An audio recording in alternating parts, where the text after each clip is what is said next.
Thank you, Father. Thank you, Jesus. Praise your name this morning. Because you are God, throw your words aloud. Praise people that are lady. Give us the water, for we are thirsty. You have the word of life. We reveal where do we learn to. Give us grace to run away from the lot of hellfire. Let your name be glorified. Hallelujah. Amen. Matthew chapter 21, 43. Give me time. Matthew 21, 43. Matthew 21, 43. Is somebody there? Matthew 21, 43.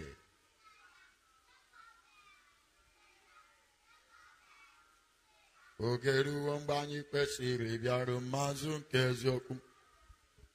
Ịmara ihe kwesịrị anyị mere n'ihe na-ekwesịghị.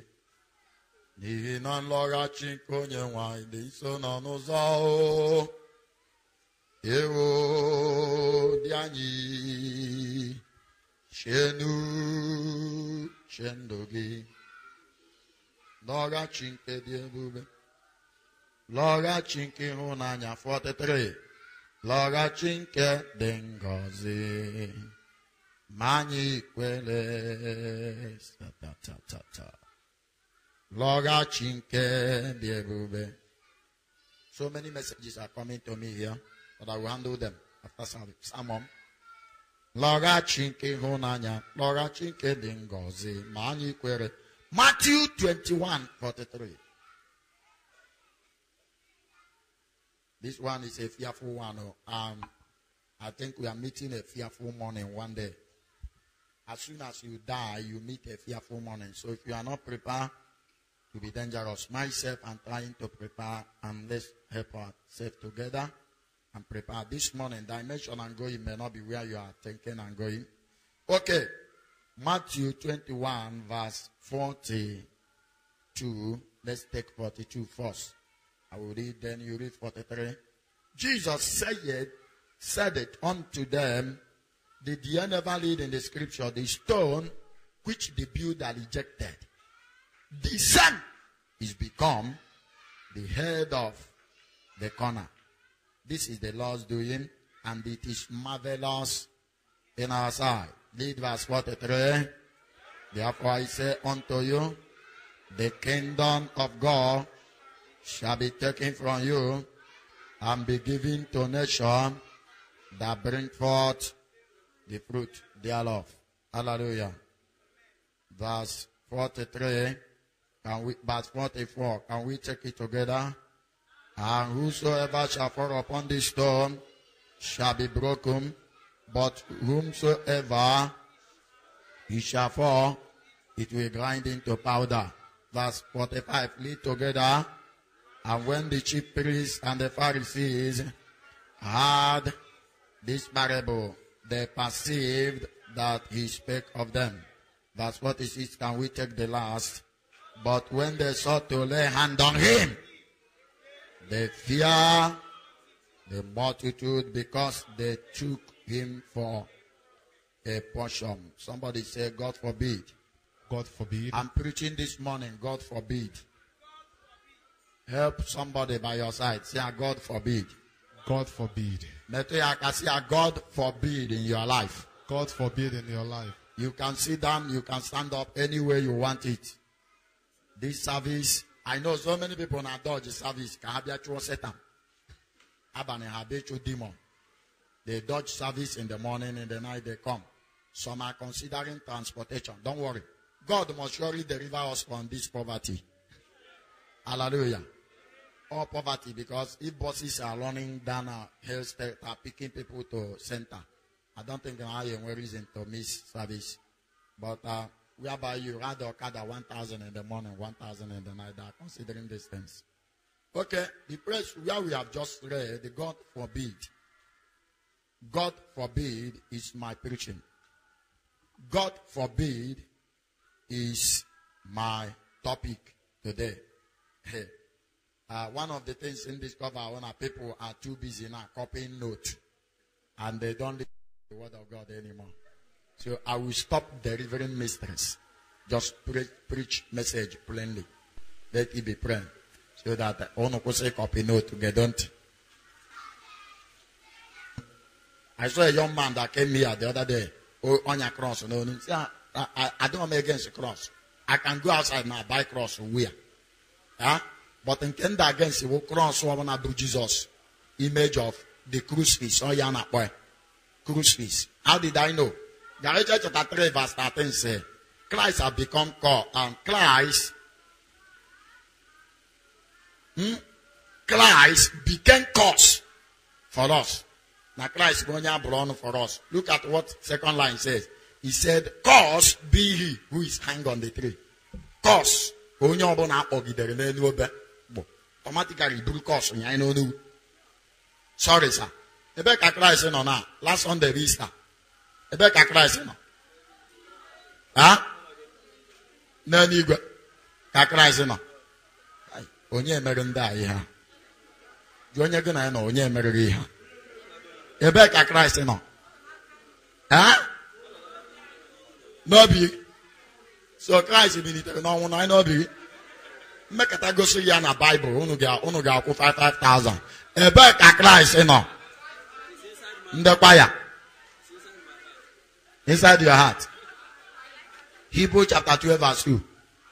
Also, Hebrew chapter 12 verse 2. I will not preach. Can measure Bible study. I can't jump in up while La God about Hebrew chapter 12 verse 2. Are you there? Are you married by Christ? No. I go for that my hebono. Nkobune na ha nyari ya no na agagari. Ese a picture ewu na atoro enyegu. Enyaro no nu so na ebe igwe atoro Chineke. Enyari ya no nu na akwugari ka onye ndị agboro no n'opi iwe ka. Hallelujah. Ebeka Christ no ha. Hebrew chapter 12 verse 2. Looking unto Jesus, the author and the finisher We of our should faith. look unto Jesus, the author and the finisher of our faith. Who for the joy that was set before him, Whom for the joy that was set before him did what? Endure. endured the cross. Endure the cross. Endure the cross. Did what? And he sat down at the right hand of the And throne they of sit down. And they sit down, not standing up. And they sit down at right hand of God. Ebeka God no. Ebeka God no. Ebeka. That the confused. Onye sikwa aka nne Chineke. Ask me Ebeka God no. Ebeka God no. God is sitting in heaven. Ebeka Christ no. Na aka nne Chineke. Ọkwọtọ ka ọ nọ ana. Okay, which means Christ is set to one down. In case ọ bụrụ na ị ka na-eme nkwụgharị na-achọ Christ. Ọ bụrụ na ị ka na-agagharị achọ o set to one down nọrọ ana. So ị like ya ijekwu ya. What is he doing there? What is he doing at the right hand of God? Bible gwara ihe ọ na-eme. What is he doing there? If you check the book of Hebrew further, you see he was there praying constantly for us.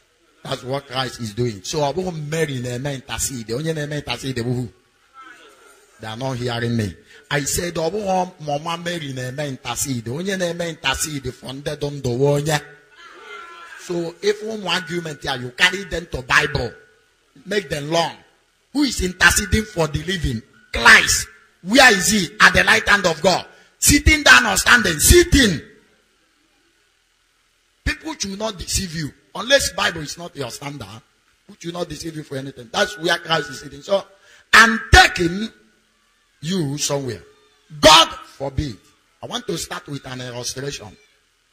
Illustration of a young man. Papa Yasiaya Jesutariani was a very young man. Papa Yasiaya Jesutani.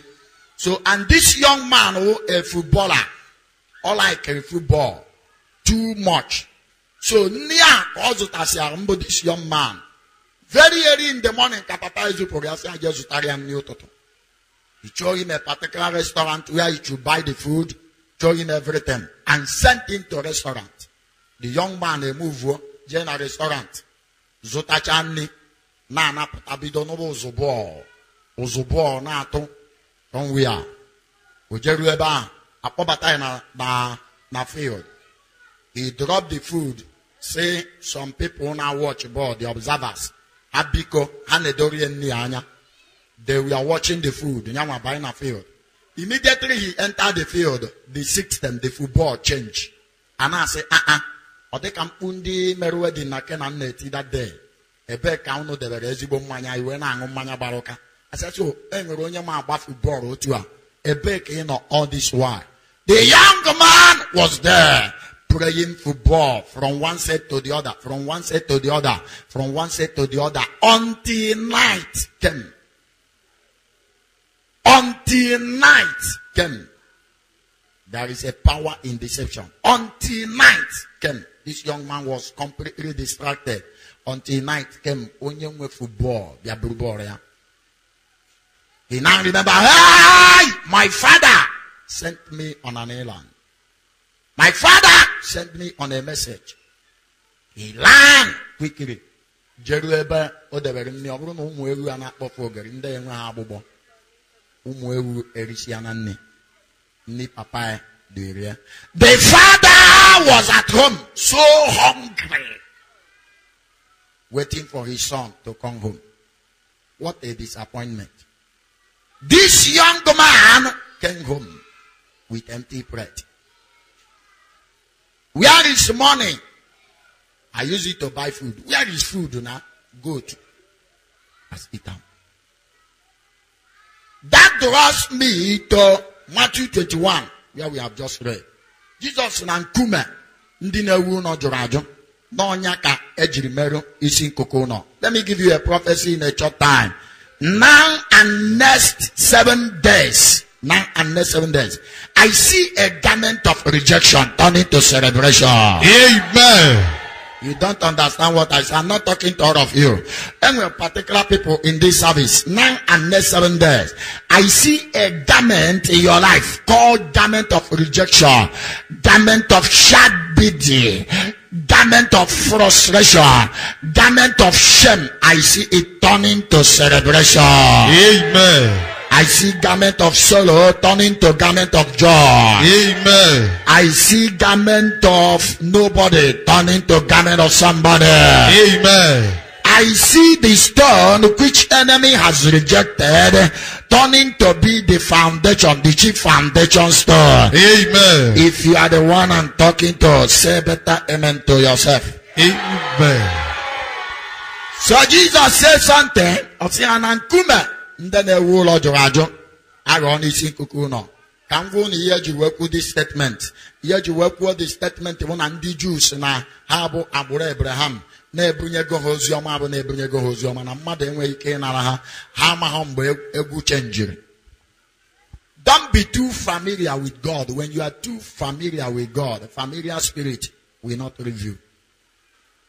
When you are too familiar with God, you will die in the hand of familiar spirit. So, at his stage, when his kingdom became strengthening in the hand of God, he became too familiar with God. He died in the hand of medium. He died in the hand of familiar spirit. In First Samuel chapter 28, if you read it down, if we ever saw a man anointed highly by God, a man chineke jiri butacha ndị niile na-agwọ ọgwụ n'obodo, ndị niile na-agba afa site n'aka ndị afa ahụ ọnwụkwa. Somebody say God forbid. Somebody say God forbid. God forbid that after all this suffering and struggle of Christianity that you are already going to hell while you are in the church. Somebody say God forbid. Say it loud and clear. God forbid. But to again and akasia in ono kumo mane no nuka. There is possibility of somebody being in the church, but he has registered with hell. What am I trying to say? Jesus, because of the Jew, why? They have been familiar with the grace. They have been familiar with the law. Law on the Jew. On the grace on the Jew. Although possible na ga. So because no haji the them, Abraham, God Abraham, they never knew that now because now cause of God can change at any time. At a stage, because of God change it. Chineke sị na ya akpọbata ndị Gentile. Ndị agha sị na ha bụ nobody na aga akpọbata ha ka ha bụrụ somebody. Ndị agha sị na ha dị useless na aga akpọbata ha ka ha dị useful. As soon as that program came, this thing, yeah. So I want to discuss particularly the kingdom fruit. Jesus will say, somebody say, God forbid. Say, God forbid. Jesus said,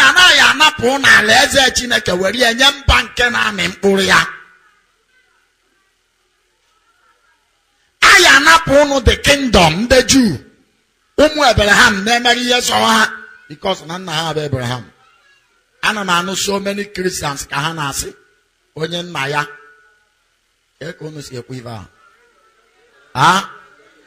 Onyen man on an eza, non a jokum more. I hear that. Onyen man on an eza, we call it this Onisiokum more. Send a momato. Judas, Bonwa, Mwa grace call on that grace of Jesus. Mano Mechao, Jokum more, Luwan e. They are not hearing me. You are not hearing what I'm saying.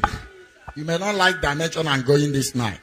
After all that God did for you, after all hearing. When we been go on a Bible last week, who job somehow.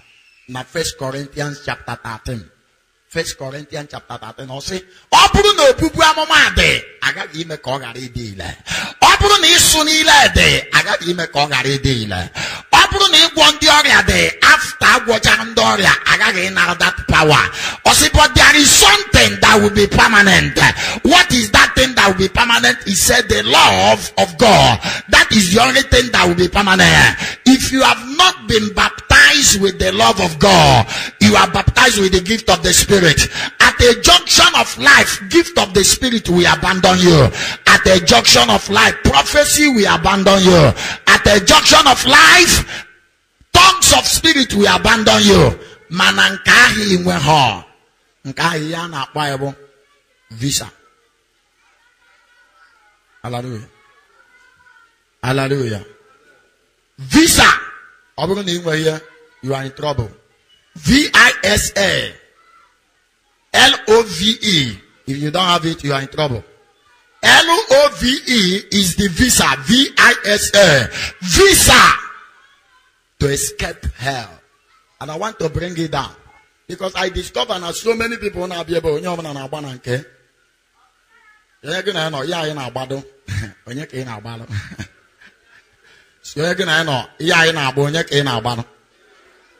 discovered that here people hardly care for each other. People hardly care for each other. There are people who want the downfall of others so that they can be on where they are, they can repress them. Otherwise, if I may ask you, haven't you in this church heard that your brother is sick? Did you visit? You even go there, you gossip, you say, hey, you know, a pastor here. Also, I here maybe the pastor here. Or here just visitation. Or now visit member say, on your problem. So I be you went to visit your brother who is sick. You are there committing atrocity. The ones you even do. How many of you had heard that your sister is in so situation, and you felt the way the same way the person is feeling, even though no one can go to help, but that feeling alone shows that you have a good heart. You have a good heart. That thing alone may help that person out. How many of you have heard? I don't know. Somebody handed me over Akukweji visit Mother's baby, I think last week. I don't know more individual visit or general visit. Later I will find out. Is it individual visit? Individual. You went there alone? Okay, gonna mama. Jeremiah. Okay, they visited Mother's baby home with some package of biscuits and I think carton of Indomie or something like that. That is Christianity now. Bible last week, was it 3 days ago? Anamago profile of a pastor in Nigeria, OPM, Omega Power Ministry, Meperu, a new hospital, free of charge. Free of charge. In where problem is just treat you free of charge. Pastor, Dokamoa. Otu nsieri ni ka o sieri. Nsi aka ị na-eje. Do because kanaka. I thought I was talking. As soon as the man mepekuru free school, 11 schools in Nigeria. 11 free school from 1 to 6. I think it's like from nursery school to secondary school. Free of charge. Just for January or go out. I can't they fainted me. They said, no, me peparebu mwobe nejerini. No, me peparebu mwobe nye. Enwe ego. No boss. They look, I go na go ha. Then we eat press where you go and eat morning, afternoon, and night. You see, only one you marry me better. Not put no come more. No problem. What will me free of charge? Me free of charge. I say, God, you will help us. Immediately I hear it. What did I say? I said, I connect to the grace that is doing this function. I'm going, if this man has done this, I will do times 3 in my own time. I'm going to do times 3. Let me give you a prophecy. You may not believe. If you don't believe, whether you are in the grave hearing it, you will hear about it. Whether you are alive, you will hear about it. Anything. Yesterday or 2 days ago, our Papa, Apostle John Suleiman, was blessed with a private jet. So people we are talking all kinds of nonsense. Something post. So a priest was asking me on Sunday, is running at this level. Hi. I finished him up. He ran away. See, when this man was blessing the poor, see, hospital bill of what this man has healed in his church, cancers of all kind, HIV. People want to change their genotype. Any hospital in Nigeria, attack what the Spirit of God has used him to attack. Is that why you go to Auchi and see by yourself on Jehovah the doctor? You see with your 2 eyes. I said, you built a hospital. It's an insult to God because God has no power to heal. This man said he was praying one day. A favor came from London. A man said, hospital now. Or so he went home. Or so are free of charge. But all the equipment, make it best hospital in Nigeria. He thought it was a good news. He said, not all doors that are open are good doors. He thought it was a good news. I went in the night and knelt down and said, God, what are you saying concerning this hospital? I have won a favor. Somebody is coming from London. Or be a free hospital. Or be a everything, put hospital equipment in order. Or say, John!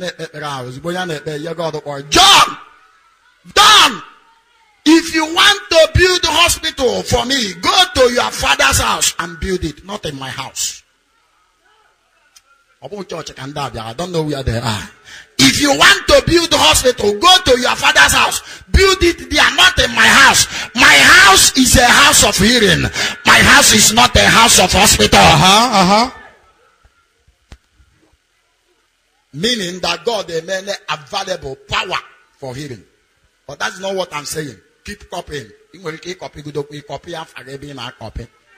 I say, listen, stop copying. So, what am I actually saying? Kingdom fruit. But the fruit you are do fruit for. What is kingdom fruit? Kingdom fruit is the only fruit that will make you to be fruitful. God will say, open it to be other fruit. Agamana pro the kingdom. Nyeyamba. Yummy the fruit. Can I prophesy to you? If you want to be millionaire, it is very simple. Just have a good heart, have a good plan, have a good vision, and God will back it up.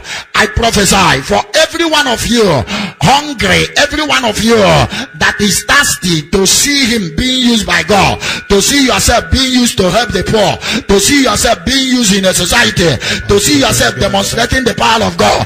After now, let the anointing fall on you. Amen. I said, let the anointing fall on you. Amen. Anointing to be fruitful, fall on somebody here.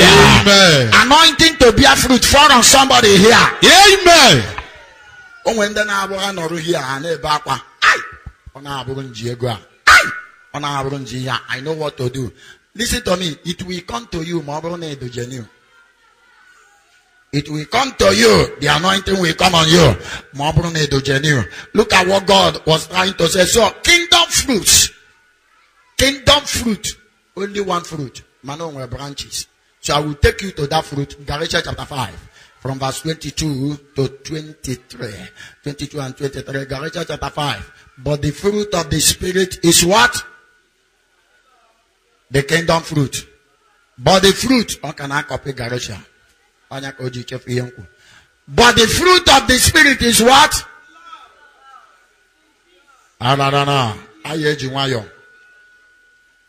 But the fruit of the Spirit is what?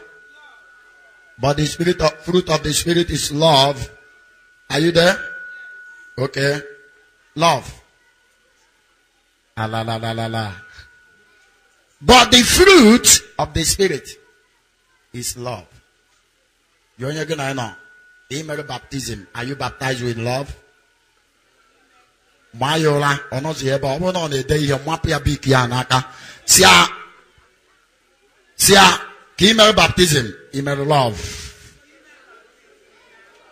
Sia kemalogy. Logy nina. Emaswimiology. Sia law nina. Emalovology. Put you a canoma so you wanna tabiono. Sia kemalo nina. Emalovology. Sia kemalo nina. Emalovology. I think somebody now got to understand the note. Love is the standard. Not only Abraham. Amoma the so common. Amoma, what did you Abraham? Samoma, standard. Standard.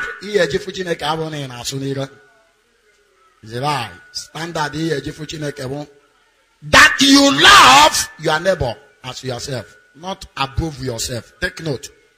That you love your neighbor as yourself, not above yourself. Oh. When you love your neighbor above yourself, you fall into trouble. There is a book my father wrote, Apostle John Suleman. It is titled, Fall in Love but Not into Trouble. So when you love your neighbor as yourself, all you have a problem though. Where you use your whatever that comes your way to feed your neighbor. That's why you see a young man who let go chop your way to wine. Why? He loves himself. He loves his neighbor above himself. That's not what I'm trying to come on. That is, when you love yourself, your neighbor above yourself, you will use evil to pay for good. That's what the Bible is saying here. So in Galatians chapter 5, I put the fruit of the kingdom. And the God is warning us. If you don't want to miss it, be careful. Church is in heaven after this life. Take note of the kingdom fruit. Maka Jesus is na ye weputa na eze na aka mmadu nye mba nke na ame mkpụrụ ya. So anaghị eme occupy the place of heaven with the title. Aga-anapụta bishop anaghị amị mkpụrụ kingdom were enye one small member emere baptism. Aya anapụta pastor anaghị amị mkpụrụ kingdom were enye onye abụghị pastor. Aya anapụta onye ọgaranya anaghị amị mkpụrụ kingdom ego were enye onye nwere good heart ya eji ego rụọ ọrụ. Aya anapụta somebody power oji atọment ndị mmadụ were enye somebody ya eji serve ndị mmadụ.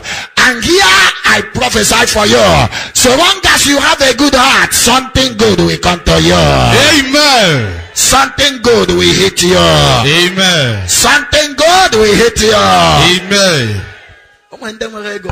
Ego no ozuta ogodo ka nwaanyị ibe ma ya ọ macha ka ọ kụọ ngwọrọ. Ate ịma na m echeta ihe karịrị. Echeta na o nwere ofu onye zụrụ akpa o ji achị one woman. Were emechiche incantation niile o nwere ike ime. Send it to the woman. Ọ macha ha na dị akwa ka ọ gwụọ n'ala. Ọ kwụsị ije ije. Ifuru plan ya, ihe ọ chọrọ iji good na-eme. Now let me take you quickly there in the kingdom fruit. Can make some analysis of the kingdom fruit. The first thing you were to love is what? Hallelujah. Huh?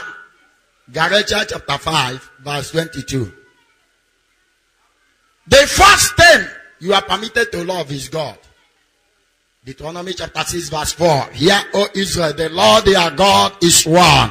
You shall love the Lord your God with all your heart. You shall love the Lord your God with all your heart. What does it mean to love God with all your heart? When you love God with all your heart, you take things of God serious. Otis, you take worldly things serious. I was asking somebody, if you were to be late in the church, I've said it this morning. I'm going to get 5 million before I book. Money I be late when you can. Before I book at 9 o'clock. No, you're not here 9 and I got here that 5. Money I be late when you can. So people say, I'm Mirizo, and I the church. Mirizo, ya oge chopo. Oboni ya oge chopo, man, a guy the church, and Mirizo, only you are Bokandi, Raboni in a KO. That's it. So the kingdom, the love, he said, but the fruit of the Spirit is love. Huh? Okay, what do you do to get joy? What do you do to be joyful always? If you want to be joyful always, learn to sing and speak in tongues. Be taking note. If you want to be joyful always, in the place of joy, all the time. Building your faith in the most, building up your most holy faith. Jude verse 20. Jude verse 20. For the one chapter. Jude were only one chapter. Jude verse 20. Or say, building up yourself in the most holy faith. Speaking in the tongues is there. So not only you build yourself, the joy of the Spirit, not steady. And now, Bassy condemn oil. Do you know? Can we Bassy oil? It doesn't. And I have copy note to my or Mapia Biki Anaka. See, I can remember Bassy oil. It does. They are busy. Now, copy note. They are not hearing me. You remember Juan again? I know. See, I can be Bassy condemn oil. Can be Bassy oil. It does. One thing I discovered when I can genie and very fast. And I buy a condemn oil. Hallelujah. There was a time a Juma Biareba saying, I talk condemn oil. You're not buying a machine. Hallelujah. Not one say, hey, poverty. Condemn oil. When Kabata say, we are kind of buying a machine. You don't be surprised. Some people now condemn oil. And all you good that in a proof for all your non-engine is very wrong. Completely wrong. Sir, when you have a bad heart, when your heart is not celebrating, when your heart is no longer in joy of the Spirit.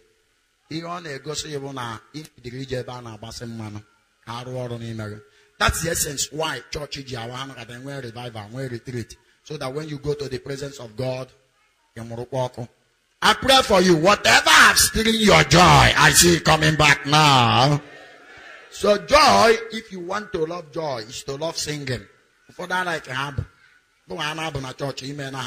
So to love joy is to love singing. Love celebrating. A man is your name with joy. I don't need your mama one day you celebrate. You celebrate your Yahagosin and Kerun on a corner, not by corner. Because only for celebration. So Sunday you be area mosubunde and celebrate. So I pray. The second fruit, kingdom fruit, joy can only be given by Holy Spirit. The only two difference between joy and happiness is now happiness and anguta and one anguta and a bar. Or ya pata iya funguke and I happy. Once we visit the bar. Ogoro abona ye the whole Jesus. Oh God in my hey, see how he died for me. Oh, when you have Greguna church, if we are going to Brabata, Yeah, he set me free. Man, he man on a otu oye size go. You are the living God. Hey! There's no one like you. There's no one like you. There's no one like you. Even no man's an anatao, not push your hair. The banner there's no one like you. Obuyanago. Yene celebrate at that particular time. Back or hall. Nago. And the yana boy that time, even with about happiness. Because as soon as alcohol clear, the thing will disappear. Man, a joy and a hate disappear. That's why how did I know that somebody when a Holy Spirit when he's passing through hard circumstances, check you know can check you know can abu check you know can church Emmanuel when the Spirit. Why? Bible said that the joy of God is my strength. Nehemiah chapter 8 verse 10. The joy of the Lord is your strength. What will be your strength? I want can go on your account. What should be your strength? What should be your strength? Where all things are going normal. What should be your strength is the joy of the Lord. That is your strength in the time of problem. That should be your strength when trials are coming.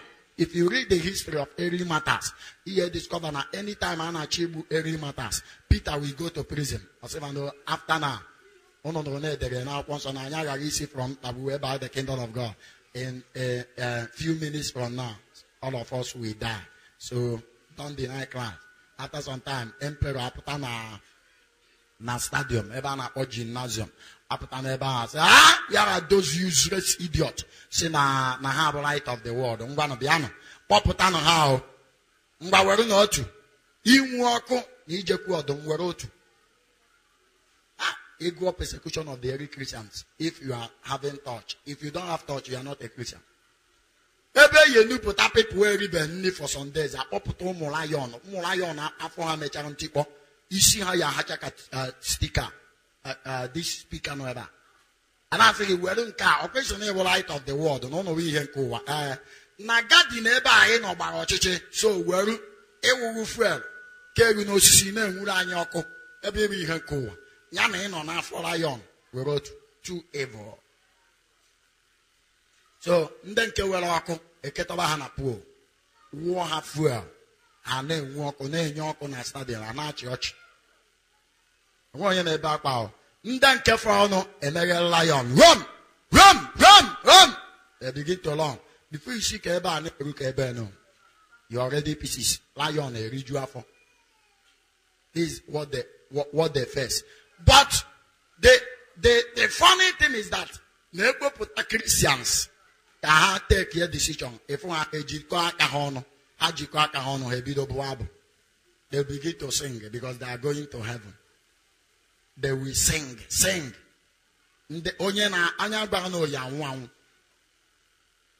If it were you and I bet that in just few minutes now you are going to die. Only phone number can happen. He a woman the phone number had on a phone. Why? These people know that the joy of the Lord is their strength. The second thing they are going and I copy note. It's a fire. Copy one note. Carry a mancha. Copy a brilliant outward. Okay, peace is the second thing. The second kingdom fruit is natural peace, not pieces. Peace, not pieces. Hebrews chapter 2 verse 14. Say without peace and holiness, no eyes shall see the Lord. Another fruit, Holy Spirit in a Holy Spirit in a peace of the Lord. Peace of the Lord. Your heart not at peace. Isaiah 26 verse 3. Also no make nke mkpụrụ obi etụkwasịrị na Chineke ka ọ nọrọ n'udo. Ọ na-eme ka onye ahụ nke mkpụrụ obi etụkwasịrị na Chineke ka ọ nọrọ n'udo. In perfect peace, so peace nwere perfect one. How can you tell somebody na unu na-ada ọ na-abụrụ abụ? Unu na-ada, unu na-achọ iru ala.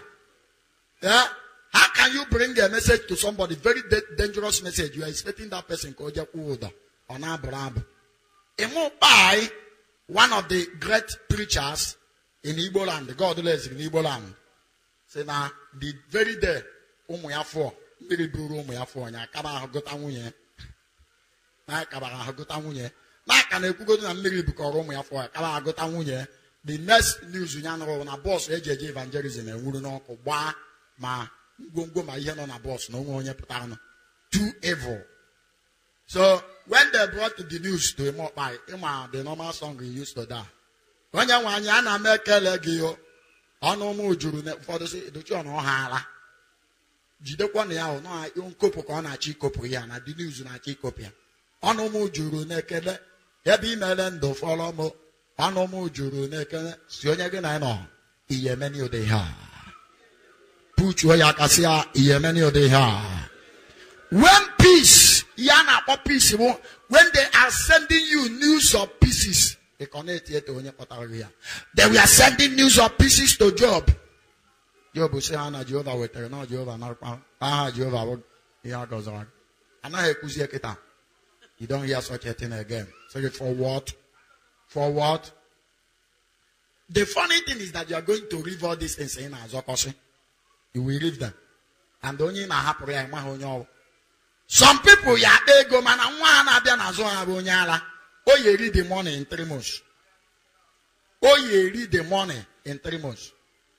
O nwere onye anointing of ile ana dakwasara sometime n'obodo a. Anointing of ile ana. So ye gina no kere anointing ke dakwasara.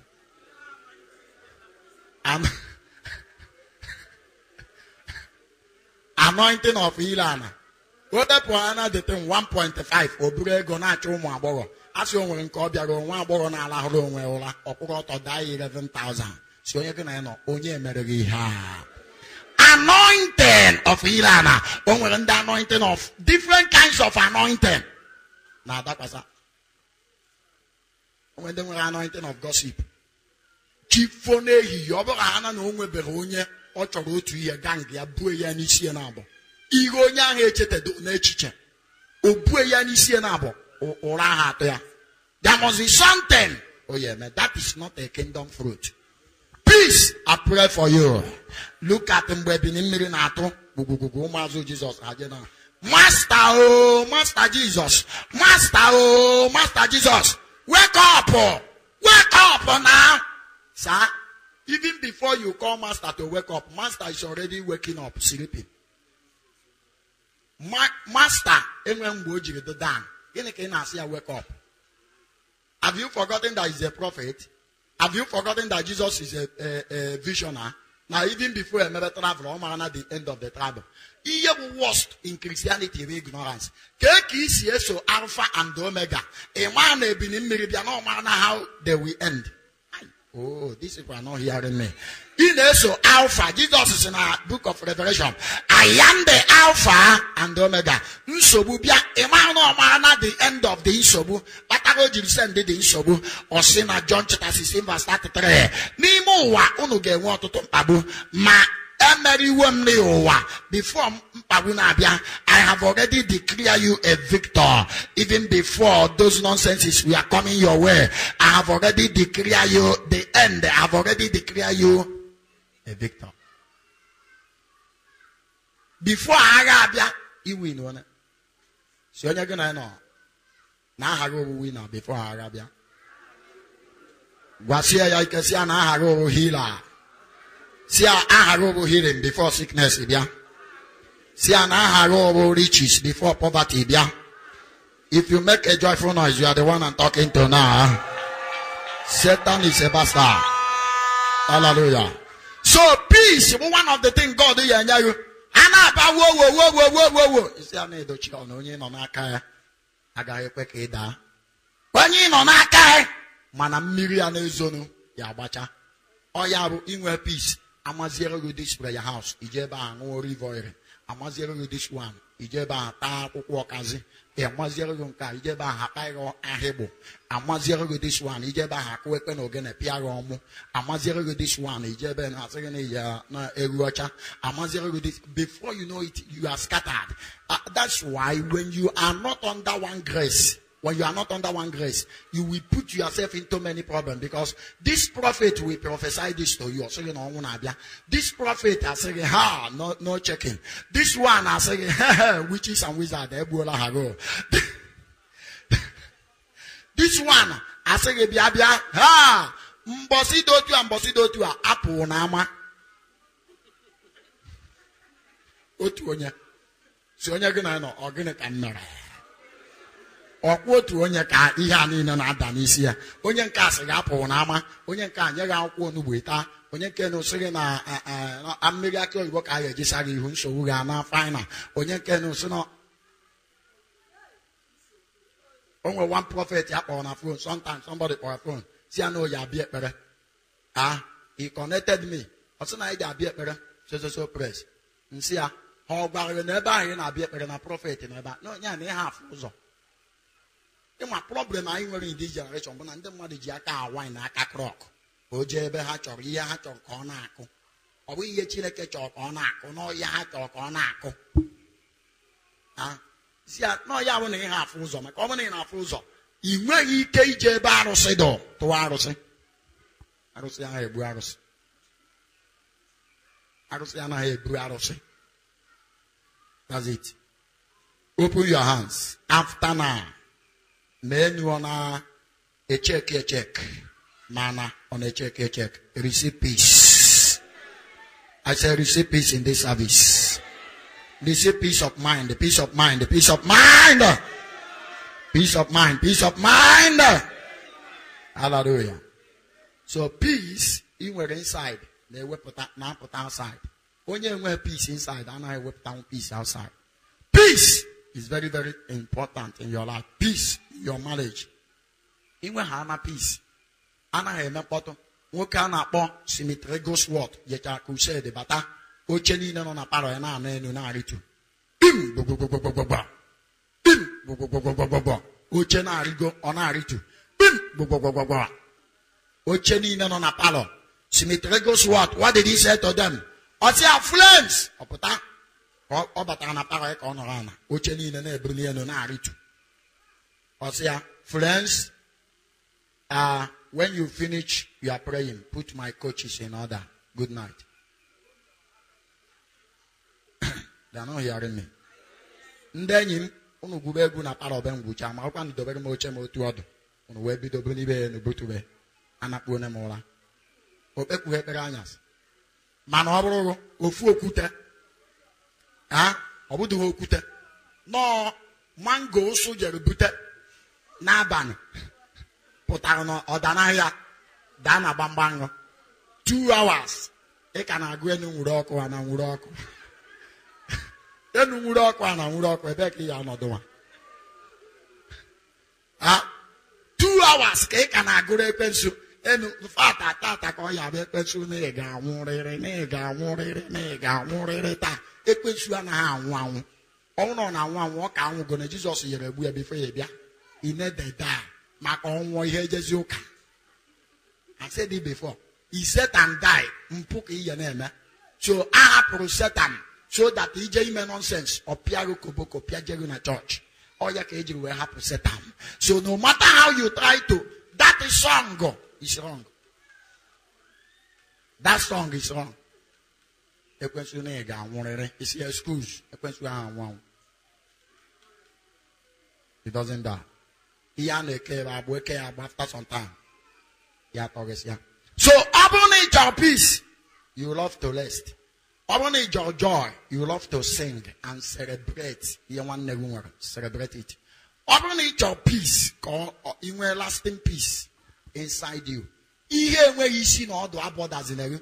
Problem so many of us who were about on a hand were anointing of Ntotonto. Anointing of Ntoto. Ton. They are not hearing me. If somebody comes, he ajoputa ebo siribia, mari hobiarime, mari oji nanya otuosi nanya, mano neranya kogo koner. Oh, anointing of Ntotonto ki ejibia na church, madule anya gana amako. Zehe, anya mosuga. Ile tu isirimana anya mosu. Why? Within you are not at peace. You are not at rest. Why? Anointing of Ntogasi.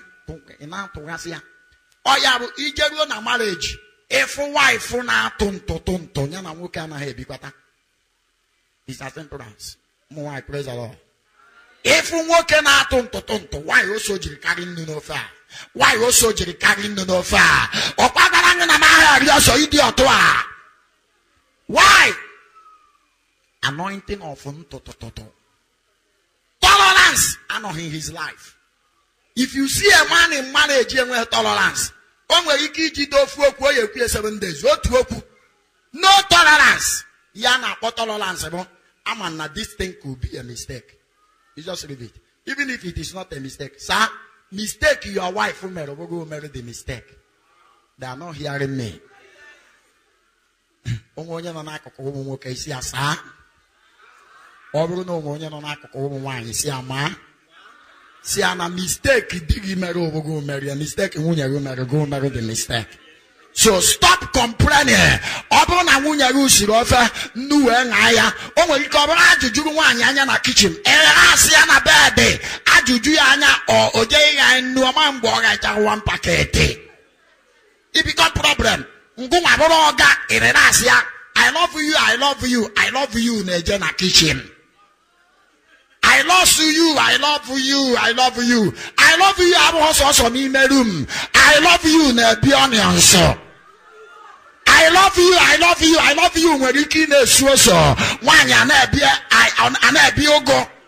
I love you. Ana m asụ akpụ mbọsị a eri akpụ. My wife asụ m akpụ. Ọ naghị emebi anointed.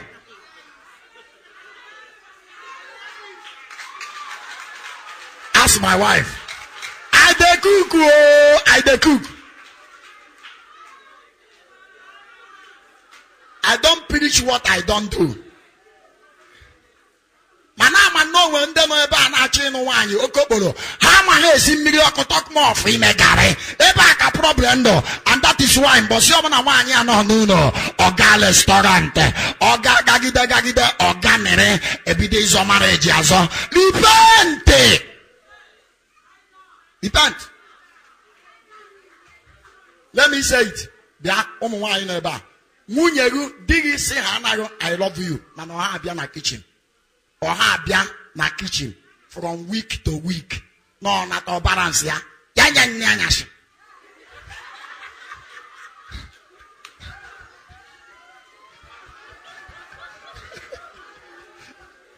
Ya nne anyasị.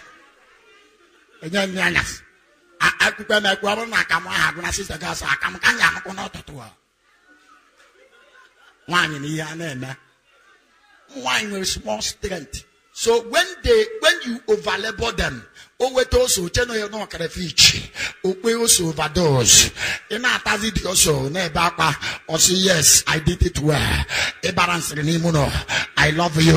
Also I have fota or back and cause of say I am sorry. I am sorry. Over be now say also no way, yeah. God will help you. Peace. So if you love peace, peace, learn to list some matters, suspend the certain matters. Suspend certain matters. After a season, go 200 where change. Also I go neck ego. Yabas you're going neck ego. I'm one way but I go where you go contest. Evil witch, you are not a husband. I'm a rebel change the city for the ring, get it on Yana draw. A guy, yes, a quack war. Oh, yes, a quack war. Get it in Yana draw.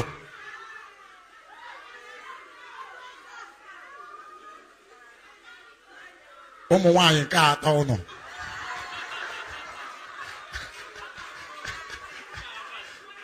Oh, my wife, oh, not a peace. Is very important. Okay? So, I don't like peace. Go on, learn how to list the matter. You want to you have peace. Everything you get pretty and easy. Okuno Kagano Zoy, pretty and easy. Munya Rupuama, Maria Boger, Mariana.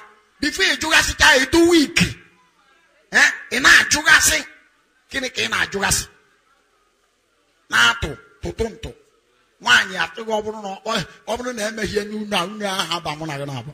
It's as simple as you have peace in your life, in your marriage. So peace, if you love peace, love lasting. Allow matters to last on themselves. Find out the secret of your husband, hold it. Because all marriage in a break church. When home is not in order, church will not be in order. Yes. Get it. Marry what your wife hates. Husband, marry what your wife, marry what your husband hates. Avoid it, and there will be peace. It's as simple. The next character there was what? Kingdom fruit. Let me be fast and round up, sorry. Long suffering is love of suffering for a long time. Onemeya inedia. Oneme ineditem for a very long time. Oyabo love. Obone chon with love. Obone a love a matter enduring for a long time. Ukwi not a still, ne repeat itself. You never believe God. That is not love. That's not love. You are believing God that so character you see in your son, you see in your daughter. A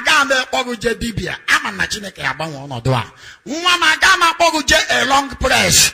I'm waiting for God to change this situation. Take 20 years, God will change this situation. I don't care to know. God will change this situation. That shows you love God. It's not easy make a problem. Get you up even the most so is over. That is long love, suffering long in his honor. That's it. Suffering long. If you don't have that fruit, very soon kingdom will be taken away from you. Somebody say, God forbid. I will not lose kingdom. And you will not lose kingdom. In the name of Jesus. So to love long suffering is to love patient. Hallelujah. So you're gonna know mama go patient. As na mama mota. Patient. Patient. Patient. Patient. Very important. So many Christians say we're patient. And all your happy or saying na or child fire kayeri or child fire kayano maybe the mother were mother or bagaria. No patient in the dictionary. No patient in the dictionary. No patient in the dictionary. Patient. One of the things patient does is that patient helps you to wait for the promises of God. Or impatient Abraham commit more Boko Haram in Genesis chapter 16. Why? He waited for the promises of God. It was not forthcoming. And Abraham and Lord spoke, and Sarah spoke to Abraham. He said, is he not our Hagar, an Egyptian maid with us? Go into her, let her beget a son for me. Go in, sir. Patient, sir. We know in a particular honor for a very long time. Watch that time, the very, very dangerous. So many sisters make a mistake. Why? If you when a delay in marriage, so any aboki can come, he will do fast and through aboki. Because he's no longer patient to wait. That's why if you read Psalm 27, is it the last verse, either 14 or so? He said, wait upon the Lord. I say again, wait upon the Lord. Why? Because many people made a mistake because they think they have waited long. Because they have waited long, they now launch into mistake. Careful. Patient. Yes, you're really not patient. Yes, you're really not church. The fruit of the kingdom will be taken away from you. God has prepared a very wonderful marriage for a sister because of impatient. And problem. Now,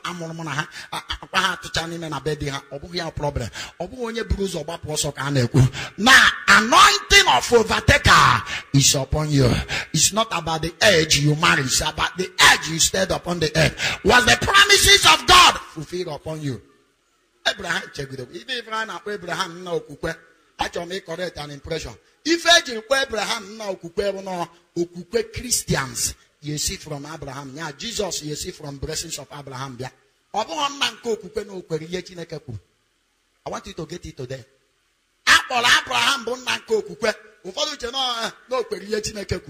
Even though Bible said no kweriye Chineke kwuru, agwọrịa ya n'ezi omume. Mana achọrọ m ịkọrekt na Abraham, the father of faith. Ya na-ekwu ya bụ, Abraham was the father of Christian faith. Ka isi agba na onye nwere faith na Chineke, na ochegide na Chineke, ọfụzi Chineke, ọ makpuru jekwube med.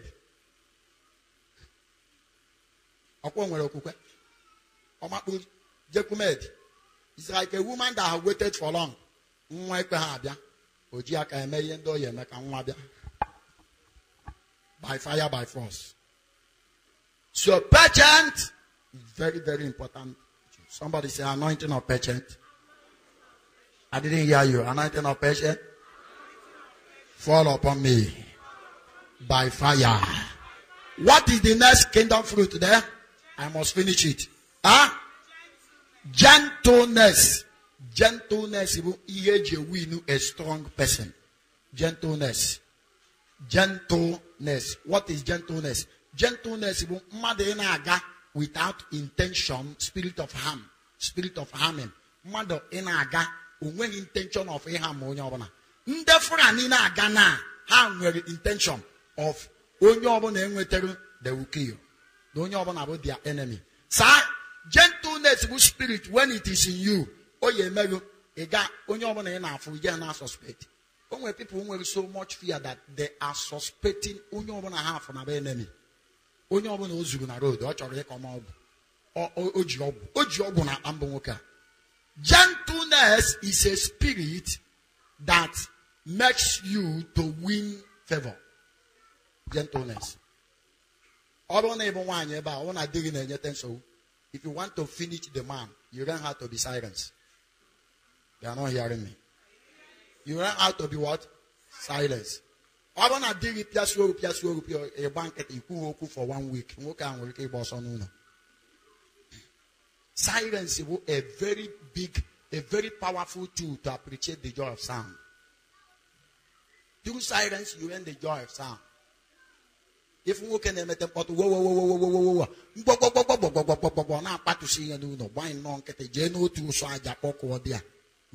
if you are afraid. You are not afraid. Oga first there, ga second there, ga third there. If you know you'll be afraid. Silence. Papa was talking about a man whose phone rang. I was not on a bedroom. But the man, the wife picked the call. On a bedroom was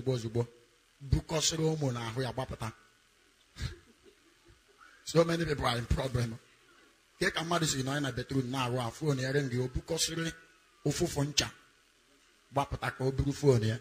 Because on a sense is something. No where I'll go back on a phone.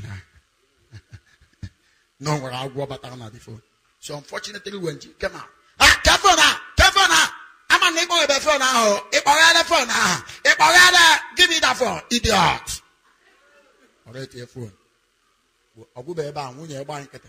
The wife didn't want to talk. After 1 day, 2 days, saying no.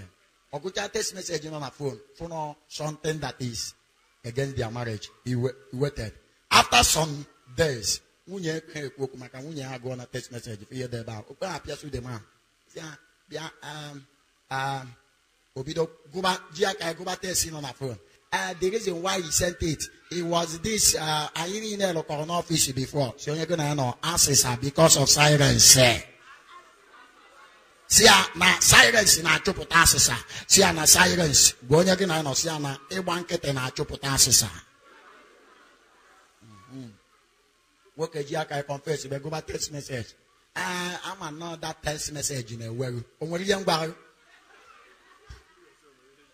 I'm not text message. Yeah, if on a phone, I'm not yana worry for 3 days now. I'm not text message. Yeah, worry. And we enjoy. Are you sabi? Before you know it, as you could be the person when you say, and I want to text message, you want to go couple on the yoga. We tell you text message. Yeah, I go. I pray for you. Anointing to know when to talk and when to keep silence. Fall upon you. In the name of Jesus. Gentleness. Some of us who know about it can fight. Even here, what's okay now? I can go. Up your job, I'm going to know the Bible joker. Eh? Get a mother that go the Bible now. Yeah, I hope Bible. Put up. Or you put for you. A man who is single to be okay. Some men will be a back it. Don't be surprised. Now I can remember your Piawa bottle on this fire. Piawa. Hey, Dana got the end. Piawa bottle, two weapons on a compound. No go no chacha no Georgia can make you be okay. That's not gentleness. You want the Spirit of God in you. You want Spirit of God, gentleness in you want your banquet allow angels to fight. Because even one angel carry 200,000 policemen. So it connect here to ministry of angels. You really fight for heaven to fight. That is spirit of gentleness. Gentleness, ya conquer. Bansaro.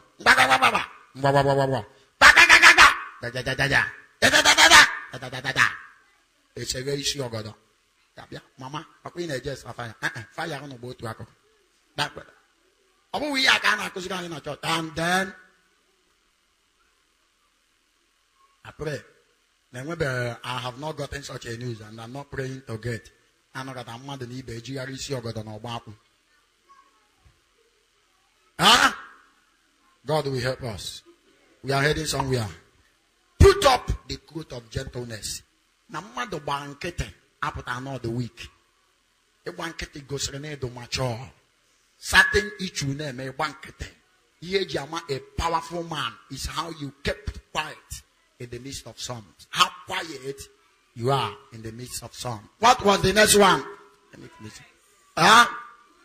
Goodness is a wonderful Christian attitude. Goodness, good Samaritan can explain that to you very well. Goodness, you pastor when you came you will do it. A man was moving from Jerusalem to Jericho. On the way, he fell among the robbers and thieves who beat him mercilessly and took away all that he has and leave him half dead. Also, the priest, the one is Hebrews or Gafet, Onyo Kochukwe Chisu, Gafet, and Enecha, the man, Siakos or Gafe. And the Levi, the Broku Chinekan is a Levi, and then on a covenant of Siakos or Gafe. Also, but a good Samaritan, Onya laws, whatever help the man, Buria Hospital, who are going to hospital in advance, who go beer in advance. That is goodness. Elam we general hospital last where you catch Sisi Baronia, you go beer, that is goodness. Just general hospital, trouble to when you go beer, your phone. Say God, the sickness ya no na how much of me so seed in Isionia. In this hospital, I shall make you go beer on ya.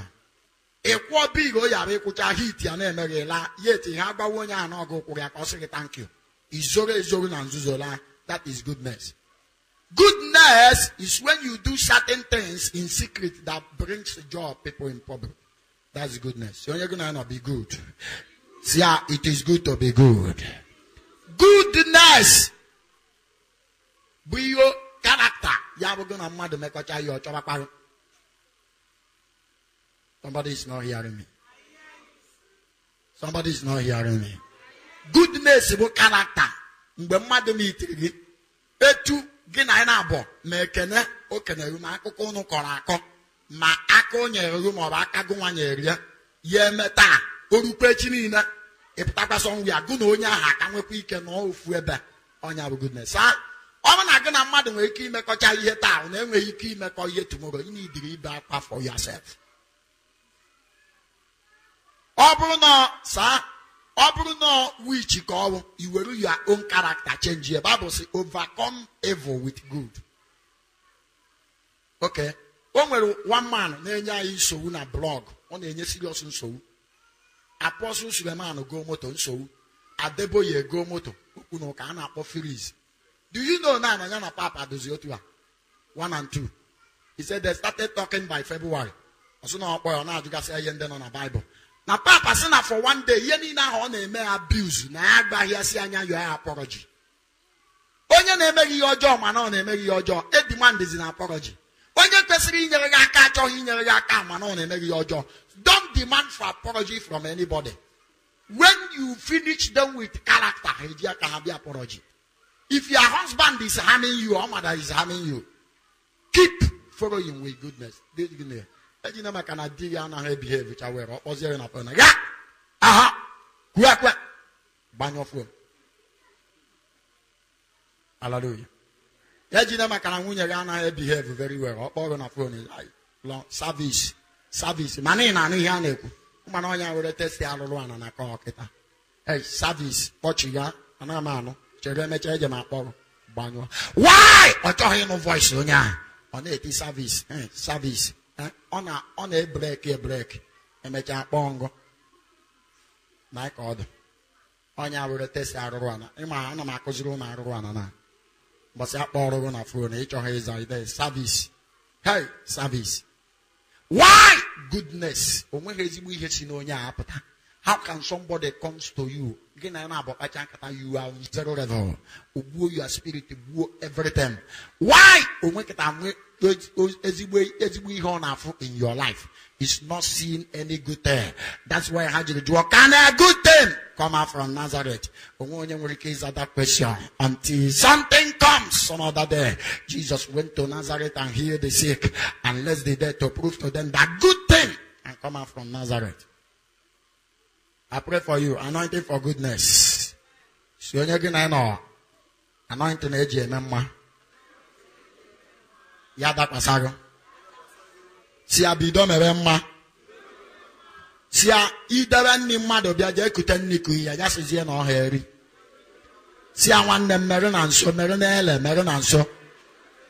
Onwe ihe mere na inogada kpuchari church card tiri pastor. Owu only for pastor na phone mgbe nwere problem. They are not hearing me. Onwe ihe mere na inogada gote suit chita pastor obo haru ko ejoro pastor keri size suit ị na-eyi. Let me quote grace to avoid disgrace. La tasha. Onwe ihe mere maka ibido na small iwe menwo great. Ai Chineke mekata gozie ma gozie ai okefuru ko chukwu aya na egori aircraft. Bidodo na gwedoni akara 10 naira. Bidodo na akara 10 naira. Sabo onye enweghị ike igonye nwu mmadụ akara 10 naira. Oyego ya bonds of 15 naira. Ọwa no mo kumana. Ana me agwanu ajụjụ ka na ajụ na ewekwa n'iwe. What is goodness? Goodness is encounter gonna mother ya onwe encounter in your closest in a back. Say what kind of man, what kind of woman is this? That is goodness. Not you are in house, the same house with your husband. When you are not able to hide there somewhere from your bad character. Your husband is trying to dodge you because of your bad character. Every time you are in the house, you are making requests. When there are presence of things and when there are absence of things, you are making requests. That is bad character. Goodness. Sir, check how husband and wife feel for each other in the absence of each other. Take it again. Check husband and the wife which feel the absence of each other when they are in absence. I know so many retreats I have not gone is that before my wife was in hand and you can in the church. I said, you're not going. You happen the church here. Amen. He said, even Jesus at a stage, you know, not happen the church, out of the church, and not try to talk about hide. So let them find me where I hide. Goodness, why? If I am bad, you know, you know, bossy. On nature, Ibrahim man pack ya aganachi metavel sike izutika nwunye ya na ajugo kerizidi mbosi ahụ ele mbosi ya apụ bịa ka nne gị deliverance aka ajigo nwoke mgbe nwunye gị na ajugo ele mgbe iji apụ keri mgbe ọ bụ one time ka were eyes azụ ọkpa gị n'ụlọ a. Serious issue. Somebody appear anywhere you go. If you talk, your talk the smell, mouth, everything odor. Mouth odor. So if you go I watch and I down. You don't have goodness. Goodness may appear both in greeting. How you greet people. When you marinate or you can a mother, tear blood, John Paul. Tear blood, you tear about goodness. Who make all kind. Sister Amaka. Amaka, good morning. both good morning and adaka bomb. And one can adaka thunder. There is no politeness. Goodness works with politeness. Somebody say politeness. Let God help me. Somebody say politeness. Politeness is what is used worse. There are people I know they are dangerous. But I will eat you on not onye also are dangerous. I am not because anointing don't know her. Neither her. When they are talking, you will be able to do anything you don't want to do before because of how humble they are. Goodness is humility. If I may tell you that goodness, that word goodness is humility. How humble you are. Anyị nwere ọrụ tọrọ onye a kene. Anyị ekwubeghị onye tọrọ ibe. O nwere ndị tọrọ in the business premises obere nwa ka nke ọzọ kpata ego. Bible sị na nke ukwu ya efe nke nta. Jizọs sị na onye ọbụla n'etiti unu nke na-achọ ka ọ bụrụ onye isi ya bụrụ onye na-eje ozi. So onye ikenere ịkana n'ime mmụọ. Let me give you the secret. Onye ọbụla iburu ụzọ kene go ka n'ime mmụọ. Mama gị tete ụra n'ụtụtụ sị gị good morning ịla ala.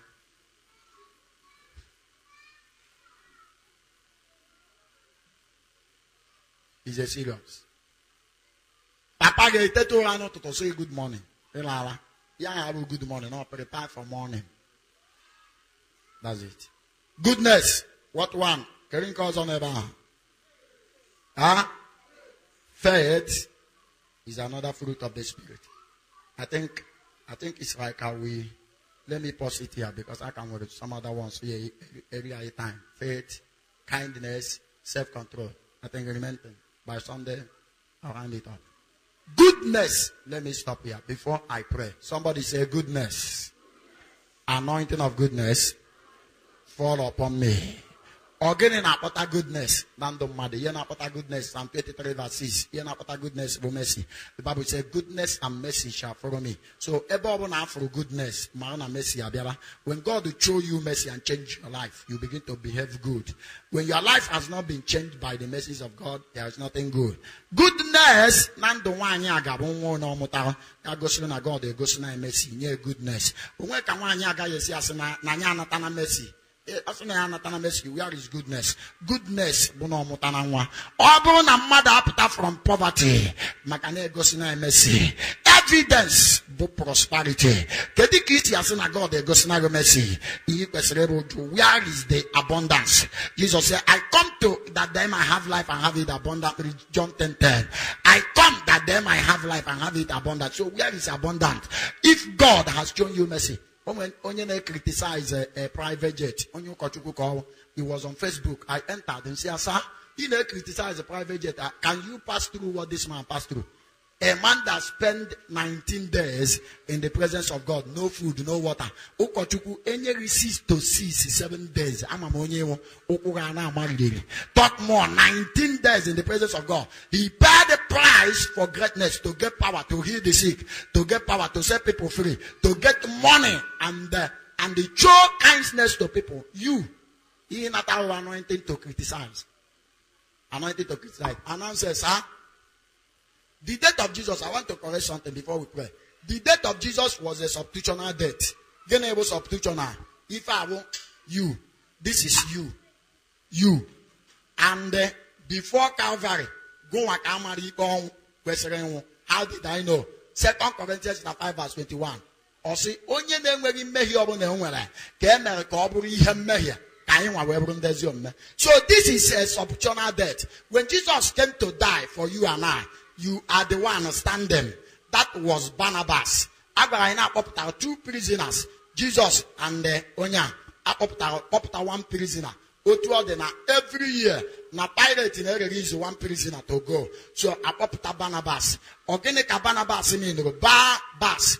Barbas means son of God. Jesus also means son of God. So Nime son of God na Abuakarinke I release Rono. Jesus said, now this son of God has to go because he is inferior. For me, the superior son of God, to repress him, I will die for him, so he has to go. Now, I want you to know, what did you carry before Jesus come to die for you? You carry sickness. You carry death. You carry poverty. You carry all kinds of curses from Adam. You carry everything. Now Jesus said, Oga, move. I am the one that will die for you. You now leave the standing. Jesus stood for you and died for you. Where you go? Jesus nwụrụ. Ọ bụrụ na Jesus nọchiri ọnọdụ ikwesịrị ịnọ, ọ nọchiri poverty. Ọ bụrụ na ọ nọchiri poverty, ka ezi ihe bụ problem with aircraft. If a man has come to a level and God bless you with the aircraft, and all your problems, some of us will, God bless you, because of your mentality. Goodness, it is what was best. Mbosi atara ego motorcycle azuna ekuke azuna nke a na-akpa aka ajụọ ga-esi na ịchọ ka enye gị mbekwu afọ. Mbosi atara ego izu moto zụọ brand new tia roba ihe ya be na anya ogosi goodness of God. Obi ihe ya be na anya anasi onu sikwa na God do good. Kedu ka God o pastor chiri good do good mana true pastor na asi Chineke waka. Keka pastor Chineke chiri we do good and nothing about him is good. Let him see be about poverty go man no na market ya market. Some of us were true. How ye chinata chu bioka. Of ya na here na eyes right. On a maturity ye you do true. Obia woko yiri between slippers. Obu humility ya with a chedity. You are marketing, you are a chedity. It's as simple as. I pray for you. Stand up. Every one of you in this service. There's an anointing that is about to fall upon you. And that is anointing for goodness. Anointing for goodness. Somebody say goodness. The anointing is on me. Anointing is on me. Somebody, goodness. Goodness. The anointing is on me. The anointing is on me. Somebody say goodness. Goodness. The anointing is on me. The anointing is on me. Hallelujah. Amen. I want your goodness when you can. It's your kindness when you can. On Sunday, I will tell you something about kindness. Change your behavior. I want a mother zuru n'ụzọ gacha ọchọkwa ka ezu ọzọ. One mother charu n'ụzọ na agba na ya chọzi ifu face ya again. You are not good. If you are good, people will meet you. The reason why I'm trying to be good to people now, I'm not some of you. None of ministry akita. Ụfọdụ nje izi ozi ọma n'obodo oyibo bụ ụmụ ụnụ ka mma nọ. Amen. They are not hearing me. Nek asi elem. If you asi elem, nek asi chelem. Maka oberivo. Not the possible. It has happened before. It will happen. Yes, sir. Some of our founding father get all man's happen. So many praises outside Nigeria. Haje gospel na bia kanan. So goodness, bon bidota obezi bon puru maka ema nke ye riechi. They are not hearing me. I hear you. Bidota na begene. Because a man here rich. Lift your hands.